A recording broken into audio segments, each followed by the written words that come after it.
All right, so my name is Darian Wilkinson, and I'm here with Dion Beatty on one of our first flagship episodes of the on-demand sessions with the Wilkinson firm. We also have with us today Ellison, one of our partners, Jillian, VP of Sales and Marketing.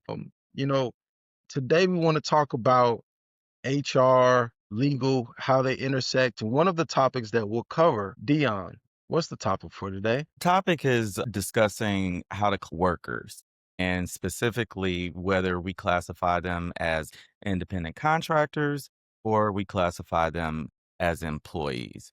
And it's important to make, those legal distinctions. So the discussion today will be sort of revolving around how do we make that distinction, that legal distinction between the two. Got you, got you. And that's a really important distinction, right? As we navigate the mental and behavioral health field and space and make our way through all these legal challenges where HR presents issues or helps resolve risk, what we find out is that independent contractors versus employees, there's a certain large area of undiscovered landmines that companies don't even realize in this field. And it's very prominent from a clinician and a therapist and a counselor.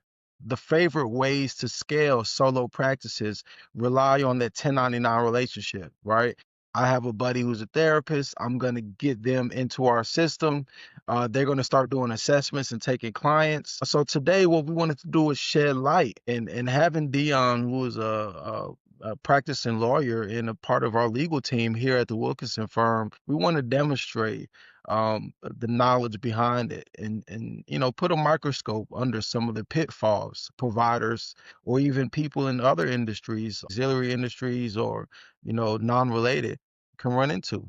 Um, I'll open the floor for Dion to share and start with his experience and ultimately take it from there, man. The floor is yours. Well, thanks, Darian, and hello, everybody. My name is Dion Beatty, as Darian said, and I am a practicing labor and employment attorney and have been doing so for over 8 years now. And primarily, what I have been focused on in my legal career is defending employers and representing employers and management in any cases of employment litigation, but also employment counseling. So, any issues that are going on that are pretty much HR, human resources related, I'm trying to help employers avoid landmines. So to speak, I consider myself a problem solver, but one of the things that I think is very important and that I always stress in my practice is being proactive about preventing problems because it's much easier to stop a problem from occurring than it is to clean up a problem later down the line. Litigation can be very expensive. And in the case of what I'm going to talk about today, it can be, there can be fines associated with things. There can be lawsuits associated with things. There can be reputational damage that occurs as a result of not following the law properly.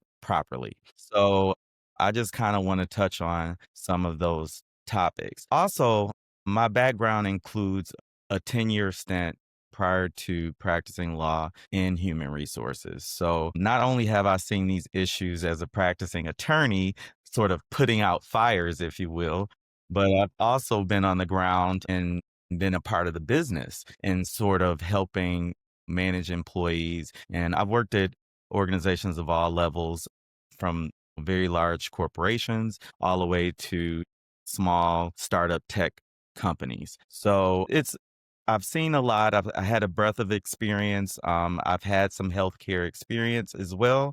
And I plan to talk a little bit about, how this hits the healthcare industry in particular. So that's, kind of a little bit about my background. And I've been working with the Wilkinson firm to help shed light on some of these situations and to help clients out there to be more successful. So with Thank that said, I just kind of want to go into a little bit about, the basics of employees versus independent contractors, excuse me. And I guess I'll start by saying that if people get nothing else out of this, I want people to understand that you cannot just categorize people who perform work for you any way you want.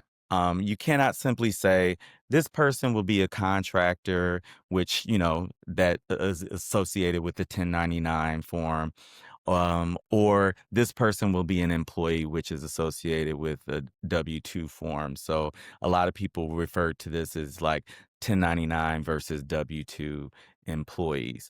But, it can be tempting to do so. And a lot of businesses think that it might be in their favor for various reasons to categorize a person as a 1099 contractor. And there are lots of reasons why businesses, have this preference. Some figure that, it's going to reduce costs. It's cheaper to have, contractors perform the work than it is to bring on employees. They don't want to pay, there's the benefits cost associated with hiring employees. There are tax considerations such as payroll taxes and, other types of taxes, and simply the ability to manage employees. Like some employers, don't want the control over employees. They don't want to deal with, employee issues or anything that comes up. Or, in my world, you're dealing with an aggrieved employee that has all kinds of, tools at their disposal to potentially, come back and combat the employer for, any kind of grievances that they might have. So there are various reasons why employers, may, you know, desire or think that, trying to categorize or classify a worker as a 1099 or independent contractor would be more appetizing, if you will. But, you can't just make that distinction off the cuff. And it's also important to realize that it cannot be the worker's choice either. So if someone comes to an employer or to, an organization and says, hey, I want to do some work for you, and, I don't want to be an employee, but, you can, just 1099 me, and, I have an hourly rate or something like that. They cannot just decide, hey, I'm an independent contractor, I'm not an employee. That choice is not up to them either. There are lots of considerations that need to be made before that determination is made. What I want to emphasize also is that it's critical to comply with both federal and state law. And I'll cover, a lot of the differences in some of those nuances there. But I will mainly to keep this broad because I know that there are several states that in which we have clients in which we operate. So I won't, dive as deeply into the state law issues. So I'll keep it broader at the federal level. But, I just do want to point out that, there may be state laws in different state jurisdictions that have, more requirements that are above and beyond what federal governance requires. So that's an important distinction to recognize. I want to briefly talk a little bit about why this is important in healthcare and why this issue is particularly special in the healthcare industry. I think one of the things to point out is the interplay between different businesses and the services they provide. So, for example, the nurse and the doctor, they may be employed by different entities, right? They might not even work for the same organization. They might not even be, like assigned to the same area, if you will, even though you see them working together. There are lots of different classifications of staff. If there's a CNA, the CNA staff and the LPN staff may be categorized differently. Because of the different interplay and the different actors, if you will, that are involved in the healthcare industry, this issue tends to come up quite a bit. Also, job roles tend to differ a lot by the type of facility. So, for example, a nurse in a hospital setting might not be the same job or might not be the same role as a nurse in a nursing home or a nurse in, an assistant living facility. So, just because you hear a job title or, you hear job functions that are similar, it doesn't necessarily mean that those jobs or those positions should be categorized the same way, because the type of facility that the job is housed in may also be something to be considered as well. The other thing that I would point out, and this is true in a lot of industries, but in the healthcare industry, it's comprised of a lot of small businesses where there tends to be, unfortunately, a lot of compliance issues. And some of that is willful on purpose because people just don't want to follow the law, follow the rules. Some of that is because people don't know. And again, this is any small business, right? Some of it is because people just don't know. They don't know the rules. They think that they can just do certain things that they really can't do. And then, it causes problems down the line. And so for all of those reasons, I think that the healthcare industry is particularly vulnerable to some of these issues. And that's why I want to highlight those. So the first topic I kind of want to talk about a little bit are the dangers and pitfalls of misclassification. There can be, you know, I don't want to say this to scare, but I do, because there are, risks associated with, not being compliant with the law and not being in compliance. It has consequences for both employers and workers. And one of those is that employees, if you're classified as an employee, you're entitled to certain protections under the law. For example, overtime. Everybody knows that if you work 40 hours or more, depending on the jurisdiction, sometimes that could be in a day or more than 8 hours in a day or more than 40 hours in a week, you are entitled to overtime as a matter of law, which is usually 1.5 times whatever your hourly rate is. And that's very different for an independent contractor, because as an independent contractor, you have a set rate. The employer or management is paying you that rate regardless of how many hours you bill for, regardless of how many hours that you're working. But as an employee, you would be entitled to overtime pay. And you would also be entitled to other benefits under the FLSA, which is the Fair Labor Standards Act. And I won't go into what things about the Fair Labor Standards Act, because that's an entire conversation in and of itself. But, suffice it to say, the Fair Labor Standards Act is pretty much the governing law, federal law, and their state, FLSA laws, but it's the governing law that controls, hours of work and wage and hour issues that come up in the workplace. But suffice it to say, there are things that employees are entitled to that independent contractors aren't necessarily entitled to. That distinction and that classification is important for that reason. Another issue is that employers must withhold taxes from employees. As an independent contractor, or what's commonly referred to as a 1099 worker, you don't have to withhold taxes. A 1099 worker is responsible for paying their own taxes. It could be a sole proprietor or a business or an LLC. Whatever it is that they're responsible for their own tax payments and their own, tax situations. An employer is required to withhold payroll tax, certain federal taxes, income taxes. They're required to withhold state taxes and other potential locality taxes that may come up. So that is in the purview and the responsibility of the employer if they have employees.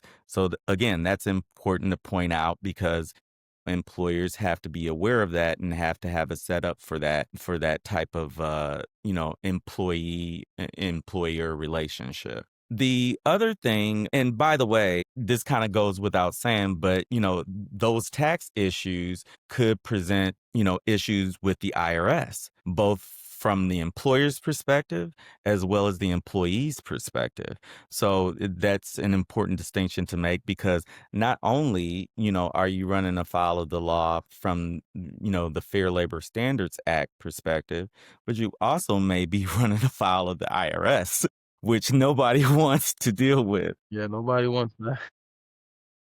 So, again, those distinctions are important because you want to be careful about avoiding any kind of interplay or interface with the wrong federal agency. Another nugget in there is that misclassification can also affect unemployment and workers' comp eligibility. Again, if you have an employee or if you have a worker, excuse me, that is considered an independent contractor and they're a 1099 worker, you don't have to worry about unemployment benefits or, workers' comp because, again, this person is not an employee. They're responsible for carrying their own insurance if they have to have it, and they're responsible for any other benefits that they need or should have and paying into unemployment on their own or however their business is set up. Again, the employer in that case doesn't have to worry about that. But in the case of the employee,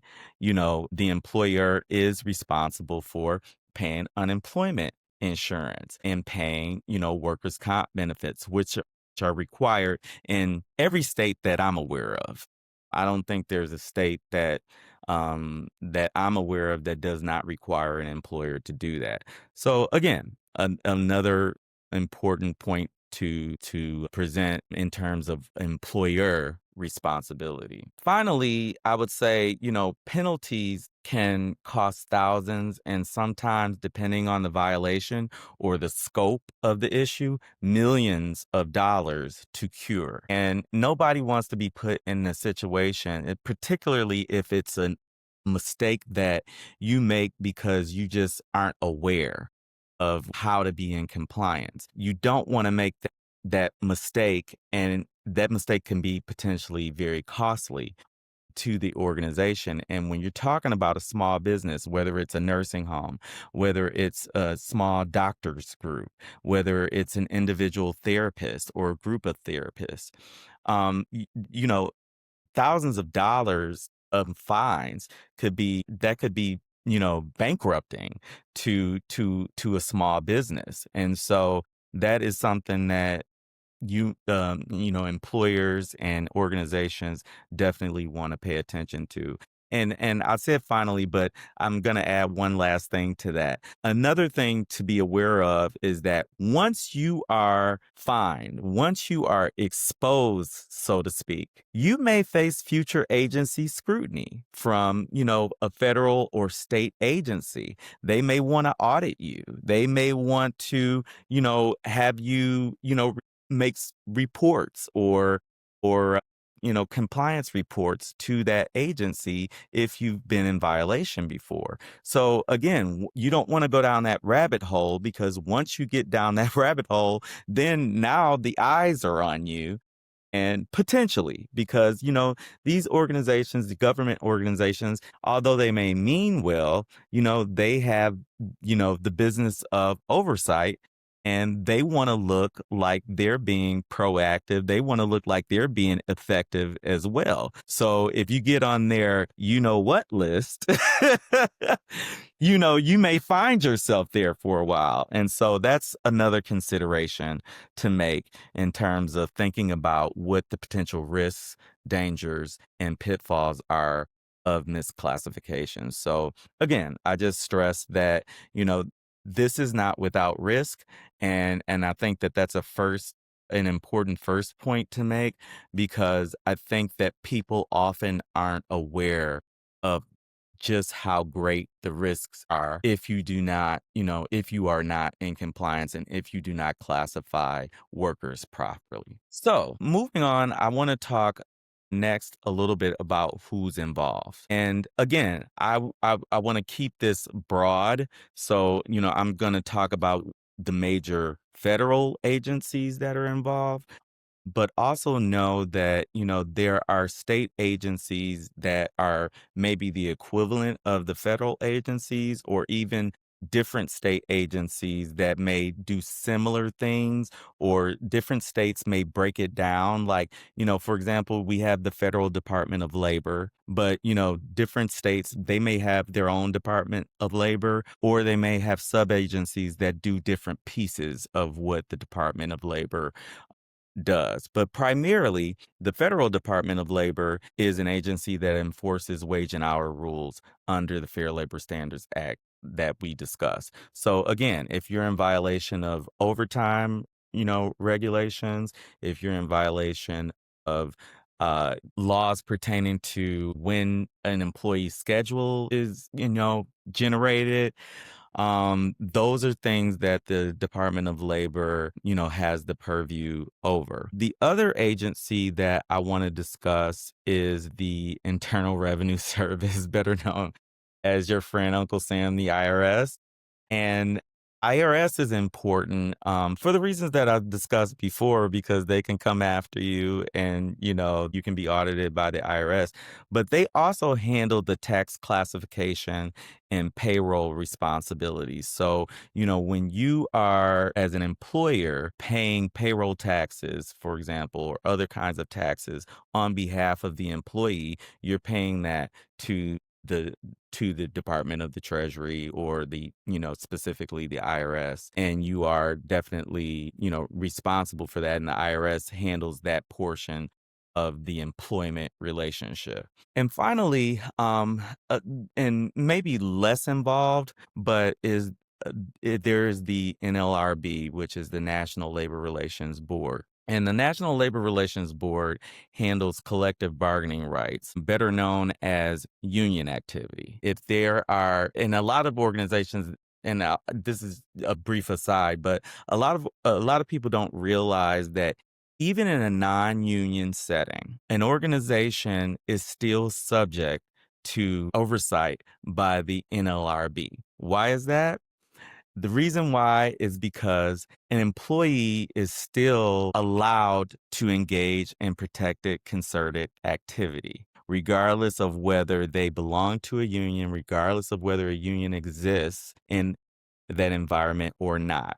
And if the employer restricts their right to engage in what is called concerted protected activity, then they can be subject to a charge, or they can be subject to oversight by the National Labor Relations Board. And typically that comes in form of what's called an unfair labor practice charge, or better known as a ULP. Again, this is more common in a union setting. They deal with the NLRB every day. They oversee union activity, union elections, strikes, things of that nature, things that you think more broadly about and that are more associated with union environments. But the NLRA, which is the National Labor Relations Act, is relevant and applicable in both union and non-union settings. So a lot of people are not aware of that. They think that that only applies if there's a collective bargaining agreement, if there's a contract, if there's a union, and that's not the case.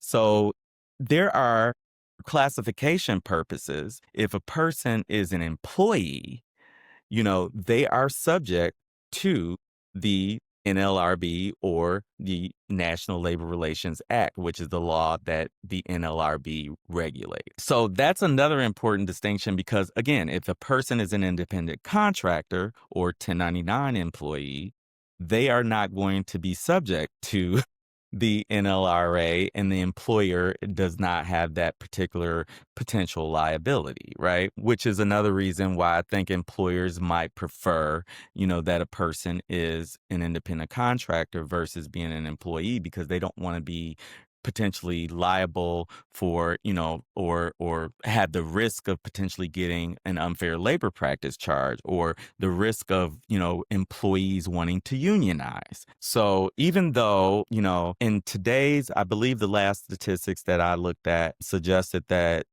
in America today, the workforce is only about 7% of the United States workforce is unionized. So, we're talking about a very small sliver of the work population. Nevertheless, I think it's important to, point out that this applies to non-union environments as well, because again, these issues can come up, anywhere, even though they are more prevalent in union environments. So, having said that, and by the way, multiple agencies may, evaluate classification differently, right? So that's another little wrinkle. And so that makes compliance a little bit tricky because you want to do it in a way that in which you're complying with the way that the Department of Labor looks at an employee or what defines an employee or an independent contractor. You want to look at the way the IRS defines an employee versus an independent contractor. And you also want to look at the way the NLRB does it as well.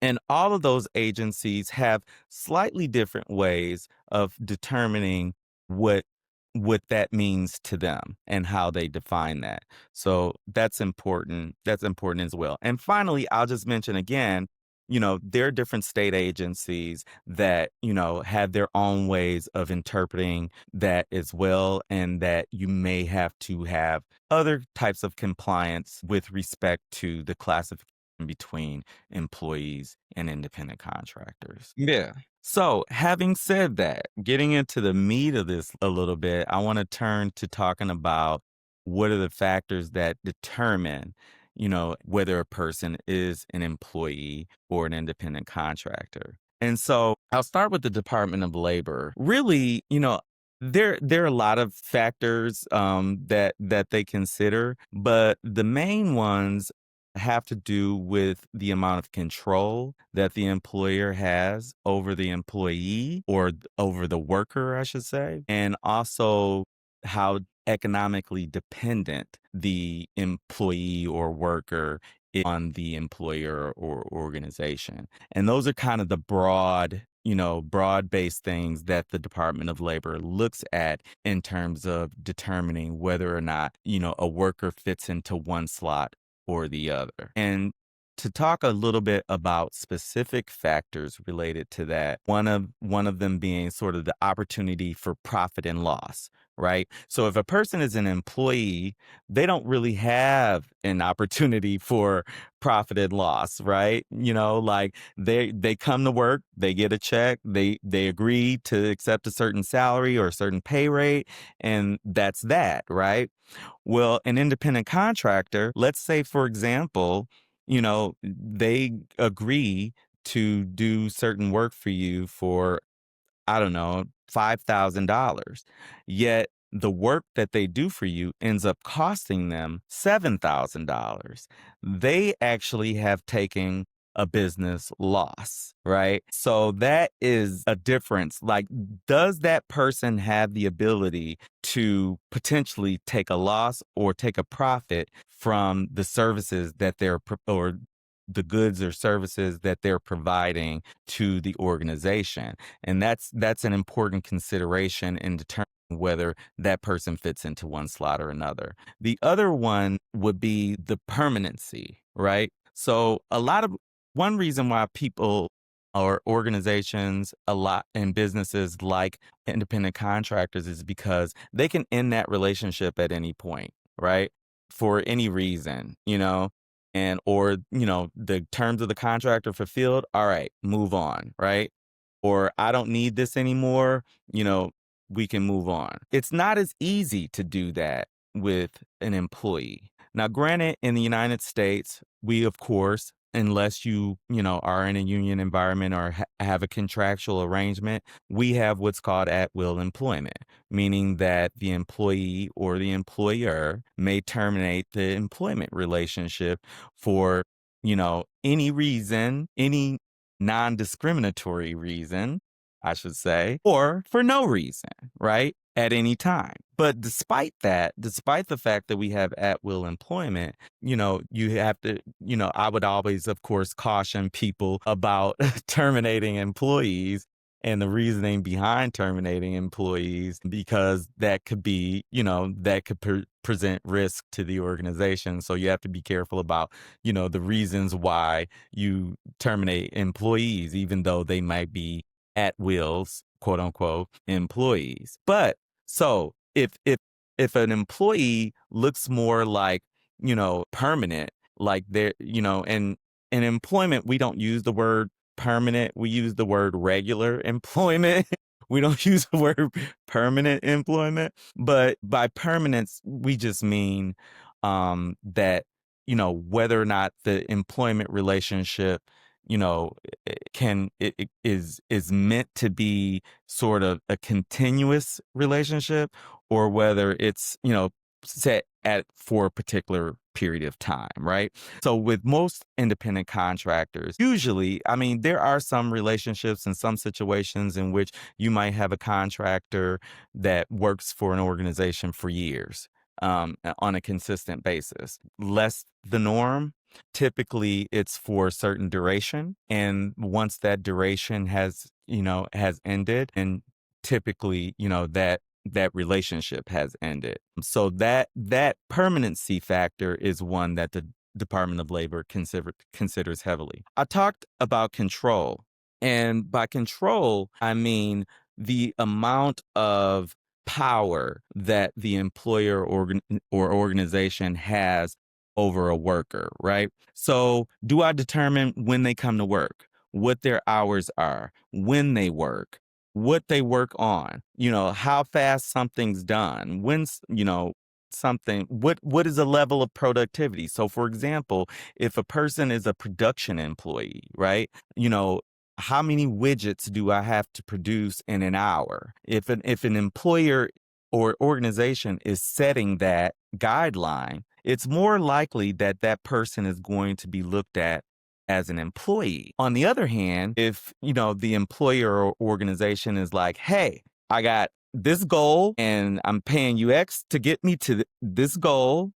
I got to get to that goal by, X date, however you want to do it, whenever you want to do it, up to you. This is what I need by this date. Here's your money for it. Go ahead. If it's a situation that looks a little bit more like that, that is more likely than not a person that is going to be considered as an independent contractor that you could, or 1099 employee, because again, the employer or organization may be able to give an overall structure of the scope of work.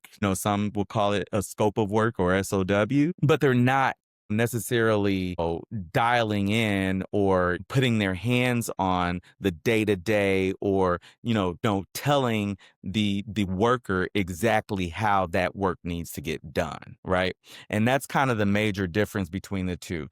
If the employer is heavily involved in how to get that done, then that person is more likely than not going to be looked at as an employee. And as a side note to this, one of the things that I always caution clients about is when you hire contractors, particularly if you hire them through like temp agencies, for example, you have to be very careful about how you treat those contractors. So, for example, if you hire a contractor from a temp agency and they're underperforming, or they're showing up late, or they're just not being productive, right? Or they're not handling patients or clients well, whatever the case may be. You want to be careful about how you handle that situation. You don't want to approach that person directly, because that, unless they are in, a solo person, you've contracted with them directly. But I see this issue come up a lot of times when organizations hire from temp agencies. They will want to sort of interfere and directly talk to that person. And what you want to do is, in that situation, you want to talk to whoever your contact is at the temp agency and direct any issues or concerns of quality or whatever with the temp agency, and have them handle whatever kind of personnel or staffing issues that you need to resolve. Or if you need a new person, you call the temp agency and say, hey, I need a new person. This person isn't working out. Instead of like approaching that person directly, or instead of telling that person like, you need to get here on time, or you need to do this, or you need to do that, because you're asserting yourself in terms of control over that over that individual, and you wanna be very careful about that. I've seen lots of clients fall into that pitfall, and as a quick aside from that, there is a such thing as a joint employer liability, and what that means is that even in a situation, as I just discussed, with a temp employee, or an employee from or contractor from a temp agency, right?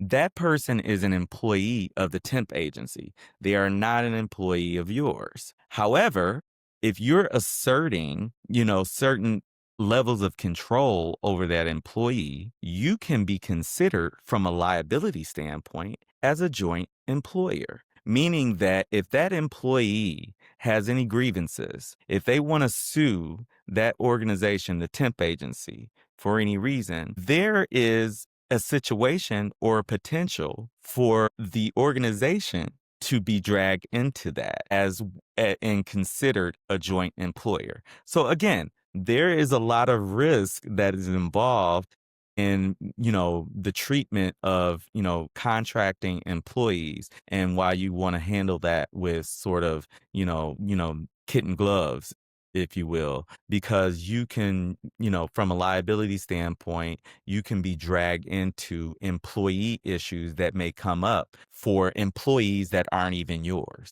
Issue that, or factors, I should say, that are maybe less so, but just kind of want to throw out there are whether the work is integral to the business. There may be, lots of organizations.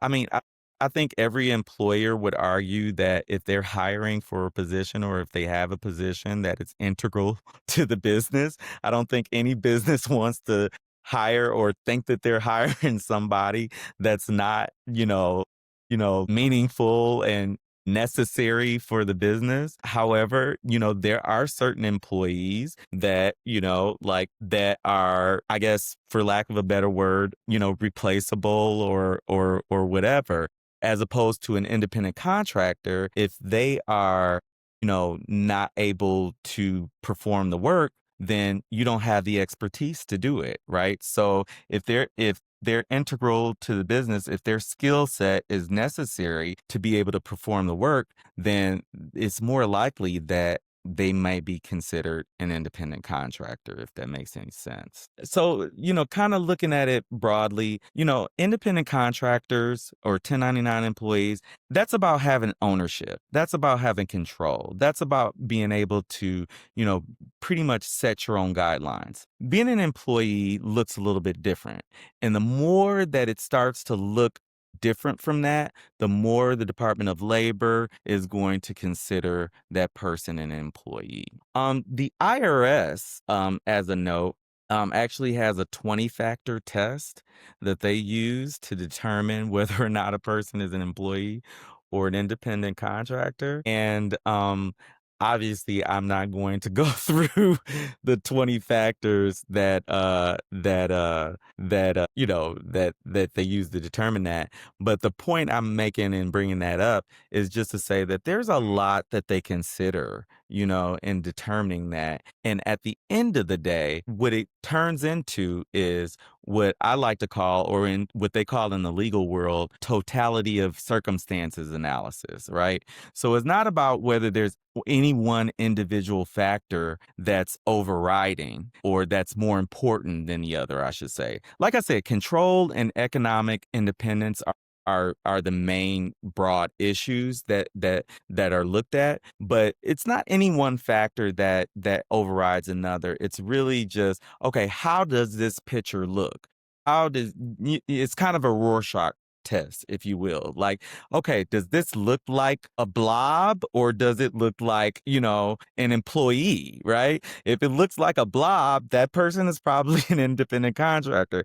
If it looks like an employee, that person is probably more likely to be considered an employee by the governing bodies. So those are some of the factors that govern whether or not an agency or governing body, whether it's at the federal level, state level, or even local jurisdictions, whether they would consider that worker or that person to be an independent contractor or an employee. So I want to move on to talking a little bit about specific penalties. I talked a little bit about that previously, but I just want to sort of highlight what some of the penalties might be and what they might look like. So one of the things that comes up often, particularly if a person is determined to be an employee, is that if let's say for example, misclassified that person, you miss paying them overtime. So you may have back wages due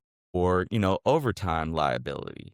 And, that may come with penalties, it may come with interest. From an IRS perspective, you might have unpaid payroll taxes or other kinds of taxes that need to be paid to the IRS and other kinds of IRS penalties that might be associated with those non-payments. From the state perspective, they may pursue because unemployment and workers' comp, by the way, are managed at the state level.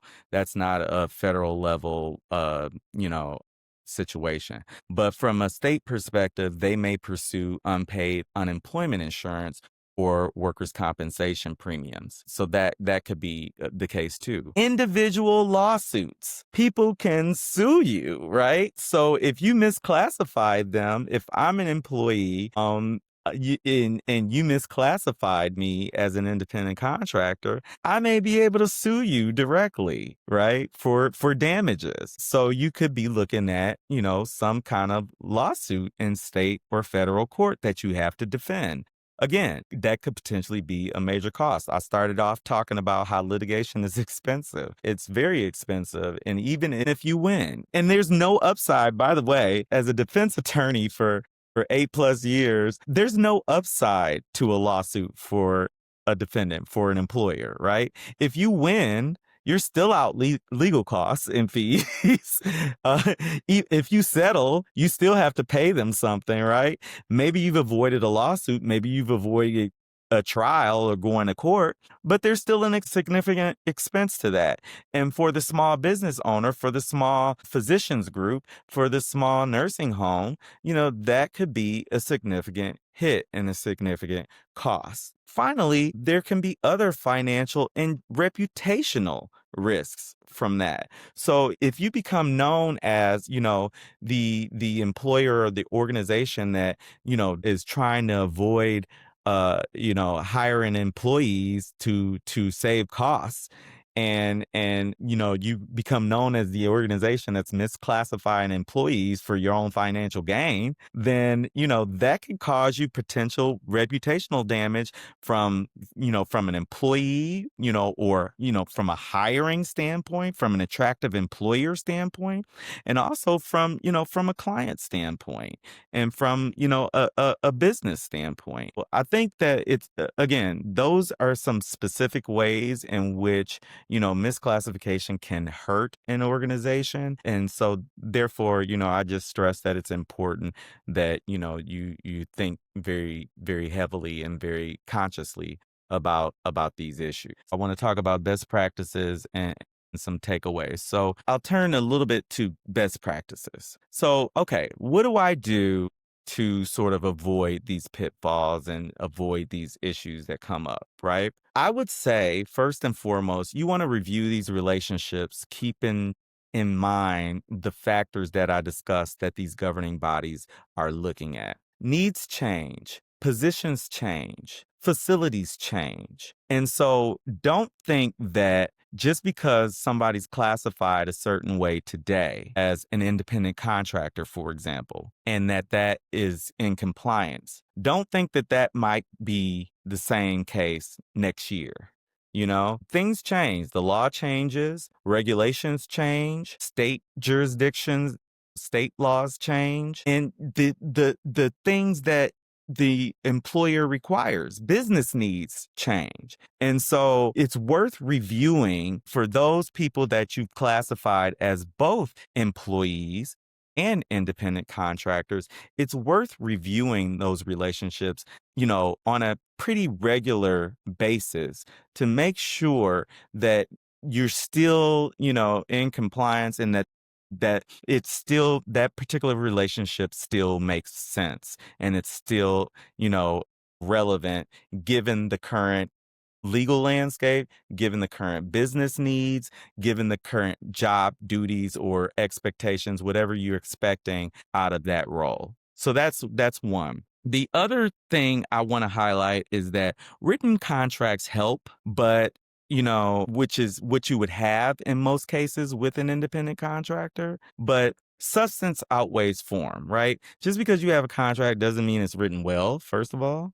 It doesn't mean that it covers everything that it needs to cover. It doesn't mean that it shouldn't be reviewed in the future for compliance. So, just saying, hey, I've got a contract with that independent contractor, so I'm covered, doesn't, it could be sufficient. It might work, but it may not. So that may be something you want to review as well. If you have a bunch of contracts, or, maybe you have a standard contract that you do with independent contractors. Maybe you might find that it's not a one size fits all deal, right? Maybe I need to review my contracts for each type of contractor I have. So, maybe I have contractors that are therapists, right? Maybe I have contractors that are, I don't know, people that come and clean the building, right? Those may be different types of contracts, right? Or they may need different types of, covenants within them that distinguish them between each other, and that help keep you in the organization in compliance. The other thing I would say is avoid exerting the kind of control over contractors that would make them look like employees. I talked about that before. Like, if it don't, take disciplinary action on a contractor, don't, telling a contractor, what to do, or, necessarily how to do the work. You're employing them or you're contracting with them because of their skill level. And if you're not satisfied with their services, there's a way to handle that situation. You handle that situation by terminating the contract. You handle that situation by negotiating the contract with whoever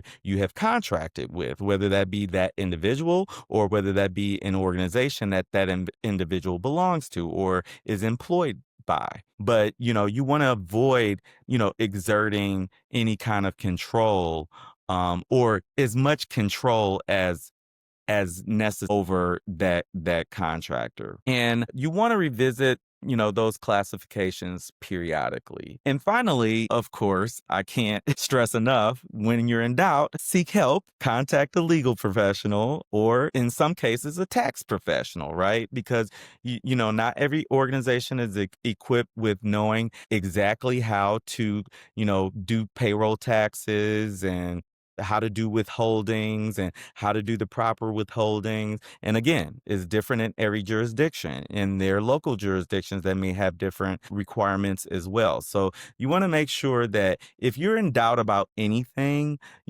consult somebody, because again, it's better to handle these things up front than to be dealing with an audit from a governing body or a lawsuit or, a potential contract. Those are all things that you want to avoid. So those are some of my best practices. But, again, I realize this is not, necessarily common knowledge to a lot of organizations, particularly small organizations, which I think the healthcare industry has a lot of. So, my major takeaway from those is seek help. Finally, I want to end by having a few key takeaways that I think that might be helpful in this landscape. First of all, I hate to say it, but there's no one size fits all rule with respect to determining whether somebody is an employee or an independent contractor. I think the best, you want to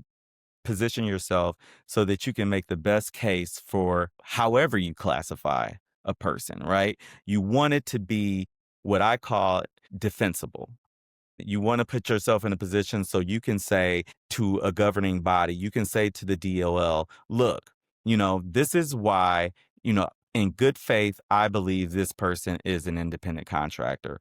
Or this is why, in good faith, I believe this person is an employee because they do X, Y, and Z.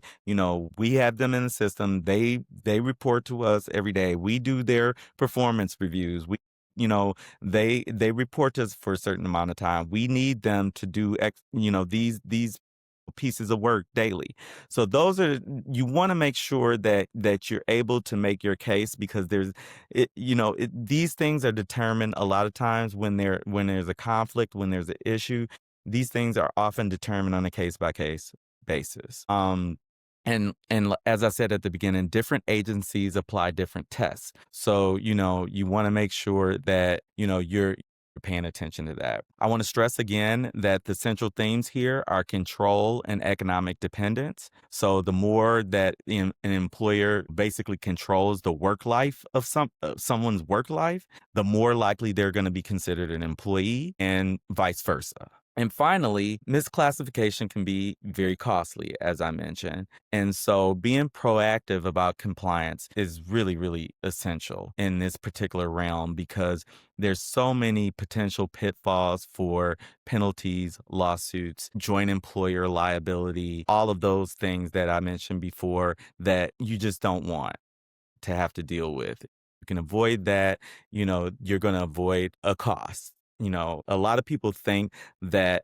they're avoiding costs by employing someone as a contractor or a 1099 employee. But, in the end, making that mistake can cost you a lot more than what you think you're saving, right?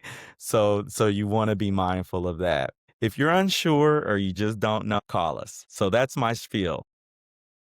Thank you, man. Really insightful, right? I mean, captivating journey you took us on in the world of, separating and delineating the difference between, a 1099 designee versus a W-2 designee, or more aptly, the independent contractor versus employee relationship. I'm glad we were able to have an expert like yourself, Dion, outline all those different things. Very informative. Our audience is better, more not take away from this that if there is risk involved, you know, if there's any way that the Wilkinson firm can help, this is the type of personnel and expertise that we have at our fingertips and within our team to deploy, to help solve issues that run rampant in the mental behavioral health space, the larger health and human services space, and even adjacently the healthcare space. So really informative and insightful. I'm sure our viewers will have questions, and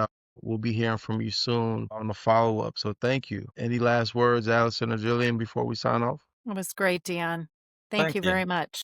And we'll see you next time on another episode of On Demand Sessions with the Wilkins Firm. Thank you. Thank you.